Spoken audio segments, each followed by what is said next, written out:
Hello everyone. अब हम दूसरी यूनिट स्टार्ट करेंगे जिसका नाम है करंट इलेक्ट्रिसिटी। इससे पहले हमने देखा कि चार्ज क्या होता है, चार्ज कैसे प्रोड्यूस होता है, चार्जेस में कैसे फोर्स लगता है, इलेक्ट्रिक फील्ड क्या होता है, इलेक्ट्रिक फील्ड लाइंस क्या होती है, कैपेसिटर क्या होता है, कैपेसिटर की कैपेसिटी को कैसे इंक्रीज किया जाता है, कैपेसिटर्स को कैसे सीरीज और पैरेलल में कनेक्ट किया जाता है। लेकिन उसमें क्या था, जो चार्ज था वो रेस्ट में रहता था हमेशा। अब चार्ज मूव करेगा। तो ये थर्ड चैप्टर है हमारा करंट इलेक्ट्रिसिटी और सेकेंड यूनिट है। इसमें अब आगे के चैप्टर्स में चार्ज मूव करेगा।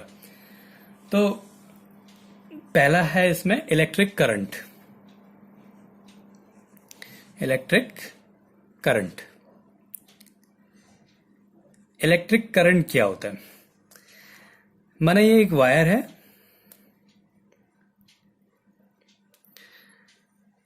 इस वायर में एक टाइम पे, यूनिट टाइम में कितने चार्जेस इस वायर से पास हो रहे हैं उसको बोलते हैं electric current. Rate of flow of electric charge पर यूनिट टाइम, एक यूनिट टाइम में किस रेट से चार्ज फ्लो कर रहे हैं उसको बोलेंगे electric current. Rate of flow of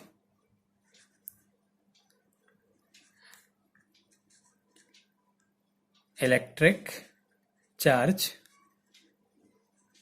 पर यूनिट टाइम, इसको बोलते हैं हम लोग इलेक्ट्रिक करंट। आई से रिप्रेजेंट करते हैं, I equals to q upon t होता है चार्ज पर यूनिट टाइम। इसकी जो एसआई यूनिट होती है वो होती है एम्पियर। और ये एक स्केलर क्वांटिटी है, स्केलर क्वांटिटी है। जब हम वायर में बनाएंगे वहां वायर होगा, उसमें करंट की डायरेक्शन भी होगा, करंट का मैग्नीट्यूड भी होगा, लेकिन फिर भी वो स्केलर क्वांटिटी है क्योंकि वो वेक्टर्स के लॉ को फॉलो नहीं करती है, इसलिए करंट एक स्केलर क्वांटिटी है। इसके बाद अगला टॉपिक है करंट डेंसिटी। करंट डेंसिटी,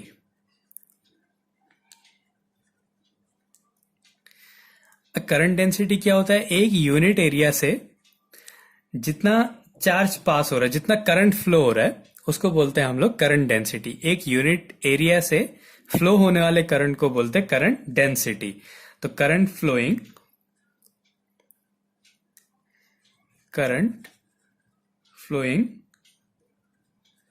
पर यूनिट एरिया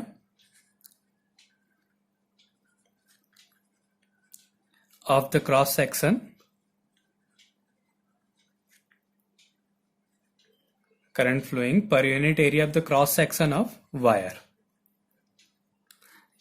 वायर के क्रॉस सेक्शन से करंट का जो फ्लो होता है पर यूनिट एरिया पे, उसे करंट डेंसिटी कहते हैं।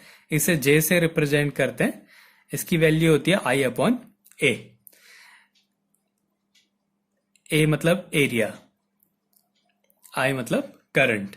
इसका यूनिट होता है ये एम्पियर पर मीटर स्क्वायर। अगर इसको वेक्टर फॉर्म में लिखना हो तो I equals to J dot A. जो करंट डेंसिटी है वो एक वेक्टर क्वांटिटी है,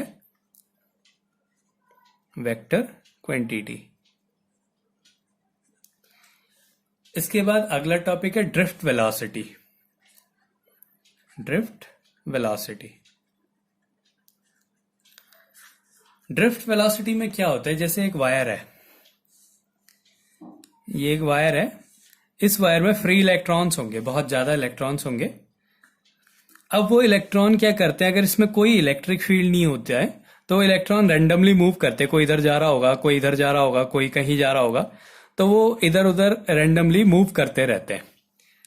अपनी एक वेलोसिटी से वो मूव करते हैं अगर कोई इलेक्ट्रिक फील्ड नहीं है। अब अगर हम यहाँ पे एक इलेक्ट्रिक फील्ड लगा दें, एक पॉजिटिव कर दिया, एक नेगेटिव कर दिया, तो ये एक इलेक्ट्रिक फील्ड हो गया। इस डायरेक्शन में इलेक्ट्रिक फील्ड हो गया पॉजिटिव से नेगेटिव। अब हम इलेक्ट्रॉन देख रहे हैं तो इलेक्ट्रॉन पॉजिटिव की डायरेक्शन में जाएगा। तो अब होता क्या है, जैसे कोई इलेक्ट्रॉन यहां को जा रहा है तो वो क्या करेगा, ऐसे घूम के इसकी डायरेक्शन में जाने लग जाएगा। ऐसे कोई माना ऐसे जा रहा है तो वो ऐसे करके ऐसे होने लगेगा। तो अब वो क्या होगा, इलेक्ट्रिक फील्ड की ऑपोजिट डायरेक्शन को ड्रिफ्ट करने लगता है। एक पर्टिकुलर डायरेक्शन में वो इलेक्ट्रॉन्स मूव करने लगते हैं।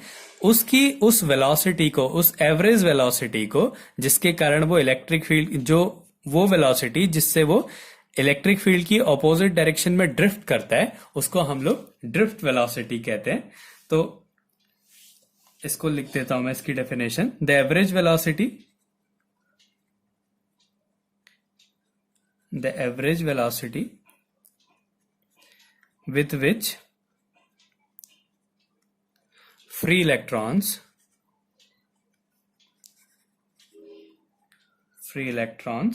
in a conductor get drifted in a direction opposite to the direction of electric field, opposite to the direction of applied electric field।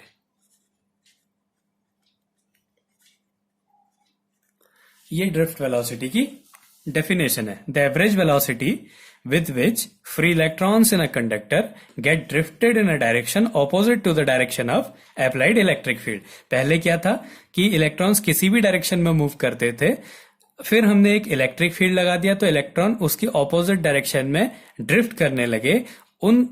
उस वेलोसिटी को के एवरेज को हम लोग बोलते हैं ड्रिफ्ट वेलोसिटी। तो इलेक्ट्रिक करंट क्या था? चार्ज पर यूनिट टाइम। एक वायर में, एक कंडक्टर में एक यूनिट टाइम में कितना चार्ज फ्लो होता है उसको बोलते हैं हम लोग इलेक्ट्रिक करंट। करंट डेंसिटी क्या होती है? उसी वायर के एक क्रॉस सेक्शन एरिया से जितना करंट फ्लो करता है उसे बोलते हैं करंट डेंसिटी। फिर ड्रिफ्ट वेलोसिटी क्या होता है? Average velocity with which free electrons in a conductor get drifted in a direction opposite to the direction of applied electric field. अब इसके बाद आता है इसका डेरिवेशन होता है, इसको कैसे डिराइव करेंगे, तो इसका डेरिवेशन देखते हैं हम लोग। तो माना एक कंडक्टर है, ये एक कंडक्टर है, ये कंडक्टर है। इसमें क्या हो रहा है? अगर इसमें इलेक्ट्रिक फील्ड जीरो है, पहला केस है, इसमें इलेक्ट्रिक फील्ड जीरो है, तो जो इसके इलेक्ट्रॉन्स होंगे वो रैंडमली मूव करते रहते हैं, कहीं को भी जाएंगे वो। तो ये पहली केस है। तो इसके लिए let u1 u2 dash dash dash un be the initial velocity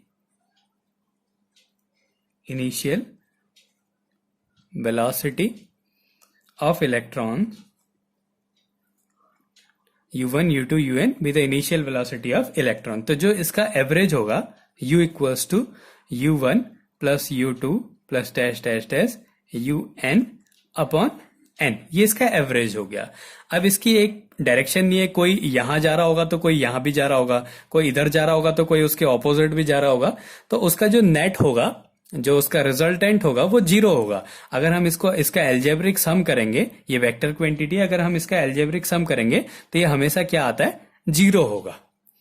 तो ये हो गई इसकी इनिशियल वेलोसिटी। फिर दूसरा केस क्या करा हमने, इसमें इलेक्ट्रिक फील्ड अप्लाई कर दिया। ये वायर है, इसमें ये वाला पोर्शन पॉजिटिव चार्ज कर दिया और ये वाला नेगेटिवली चार्ज कर दिया। तो इलेक्ट्रॉन क्या होगा, जैसे ये जा रहा है तो वो इस डायरेक्शन में ऐसे ड्रिफ्ट करने लग जाएगा। अगर हम यहाँ पे एक इलेक्ट्रिक फील्ड अप्लाई कर रहे हैं तो वो उसकी ऑपोजिट डायरेक्शन में ड्रिफ्ट करने लगता है। तो अब let v1 v2 dash dash dash vn be final velocities of electron, final velocities of electron after applying electric field।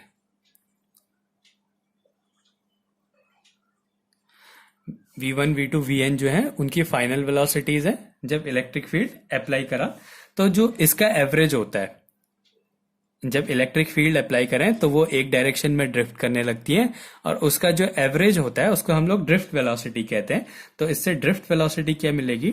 Drift velocity vd equals to इनका average v1 plus v2 plus dash dash dash vn upon n हो गया। अब माना let time taken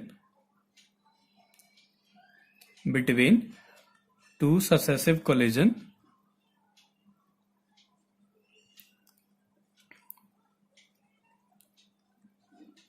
is tau.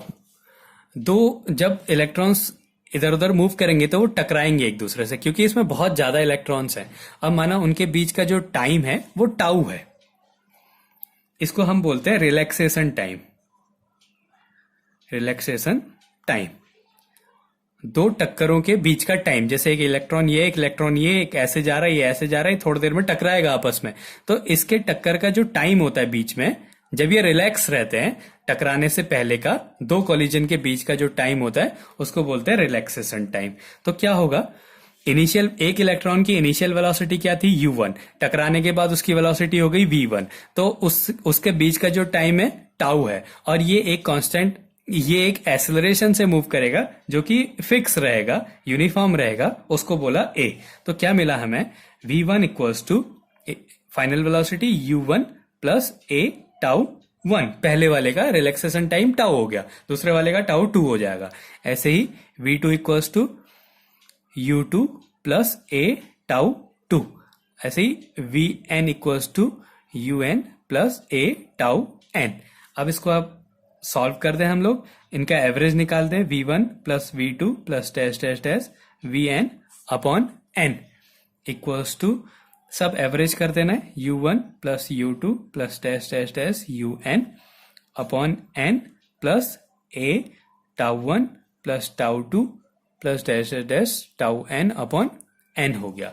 हमें पता है कि ये जो वैल्यू होती है ये 0 होती है, और इसको हम लोग ड्रिफ्ट वेलोसिटी कहते हैं। vd equals to 0 plus a, ये इसका एवरेज है, माना वो टाउ है। तो ड्रिफ्ट वेलोसिटी की वैल्यू क्या मिल गई, a टाउ। तो ये एक रिलेशन हो गया ड्रिफ्ट वेलोसिटी और रिलैक्सेशन टाइम में।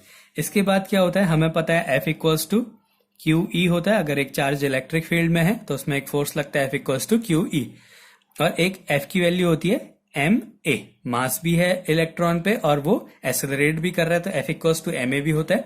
तो यहां से अगर हम m a equals to q e, दोनों फोर्सेस की वैल्यू और ए की वैल्यू निकालें तो क्या आ जाएगा, क्यू ई अपॉन एम। अगर हम इसको यहां पुट कर दें तो v d equals to q e tau upon m. ये भी एक फॉर्मूला हो गया ड्रिफ्ट वेलोसिटी का। तो ड्रिफ्ट वेलोसिटी क्या होती है, ऐसी वेलोसिटी जिसके कारण कोई इलेक्ट्रॉन एक डायरेक्शन में, इलेक्ट्रिक फील्ड की अपोजिट डायरेक्शन में ड्रिफ्ट करने लगता है, उसको बोलते हैं हम लोग ड्रिफ्ट वेलोसिटी। और इसका फॉर्मूला होता है v d equals to a tau और v d equals to q e tau upon N.